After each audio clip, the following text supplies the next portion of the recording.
ପଡୁଛି ତ ତୁ ଜାଣିଛୁ।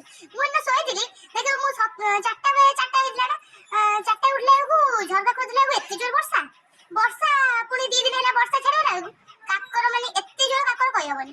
ତମର କାକର ପଡୁଛି? ହଁ ମୁଁ ଯେତେବେଳେ ଯେତେବେଳେ ସ୍କୁଲ ଯାଉଛି 7ଟା ବେଳେ ମାନେ ଏତେ କାକର ଶୀତ 8ଟା ବେଳେ କାକର ଯାଉଛି ପୁଣି ସେଇ ଶୀତଟା ରହିକି ରହୁଛି। ଆମେ ବି ତ ଯାଉଛୁ ଟିଉସନ ଯୋଉ କାକର ତୁ କହନା ସେଇ କାକରେ ଦେଇକି ଯିବୁ ଏତେ ବାଟ ଯିବୁ ପୁଣି ସାଇକେଲ ଚଲେଇକି ଆସିବୁ ସିଏ ଯୋଉ କଷ୍ଟ କହିହବନି। ସେଇ ଶୀତରେ ଯିବୁ ମରିବୁ 12ଟା ପରେ ଦେଖିବୁ ଗରମରେ ଏତେ ଜୋର ଗରମ 12ଟା ପରେ ଯୋଉ ଗରମ ମରିବୁ ପୁଣି 2ଟା ଯେତେବେଳେ ସ୍କୁଲ ଆସିବୁ ମରିବୁ ଗରମରେ।